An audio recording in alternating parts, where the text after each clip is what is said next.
मौलाना जलालुद्दीन रूमी रहमतुल्लाह अलैहि ने एक वाक़या बयान फरमाया। एक शख्स मस्जिद में नमाज अदा करने के लिए अंधेरी रात में घर से निकला। अंधेरे की वजह से ठोकर लगी और वह मुंह के बाल कीचड़ में गिर गया।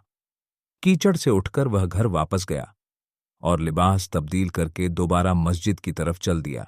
अभी चंद कदम ही चला था कि दोबारा ठोकर लगी और वह दोबारा कीचड़ में गिर गया। कीचड़ से उठकर वह एक बार फिर घर वापस गया और लिबास तब्दील करके मस्जिद जाने के लिए दोबारा घर से निकल आया। अपने घर के दरवाजे पर उसे एक शख्स मिला जो अपने हाथ में एक रोशन चिराग थामे हुए था। चिराग वाला शख्स चुपचाप नमाजी के आगे आगे मस्जिद की तरफ चल दिया। इस बार चिराग की रोशनी में नमाजी को मस्जिद तक पहुंचने में किसी दुश्वारी का सामना न करना पड़ा और वह बखैरियत मस्जिद तक पहुंच गया। मस्जिद के दरवाजे पर पहुंचकर चिराग वाला शख्स रुक गया।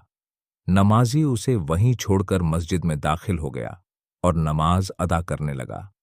नमाज से फारिग होकर वह मस्जिद से बाहर आया तो उसने देख चिराग वाला शख्स उसका मुंतजिर है ताकि उसे दोबारा चिराग की रोशनी में घर तक छोड़ाए। जब नमाजी घर पहुंच गया तो नमाजी ने उस अजनबी शख्स से पूछा, आप कौन हैं? अजनबी शख्स ने बोला, सच बताऊं तो मैं शैतान हूं। यह सुनकर उस नमाजी की हैरत की इम्तिहान ना रही। उसने पूछा, तुझे तो मेरी नमाज रह जाने पर खुश होना चाहिए था, फिर तू चिराग की रोशनी में मुझे मस्जिद तक क्यों लाया? इब्लीस शैतान ने जवाब दिया, जब तुझे पहली ठोकर लगी तो अल्लाह ताला ने तेरी उम्र भर के गुनाह माफ फरमा दिए।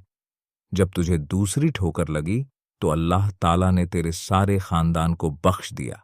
मुझे फिक्र हुई कि अब अगर तू फिर ठोकर खाकर गिरा तो कहीं अल्लाह ताला तेरे सारे गांव की माफिरत ना फरमा दे।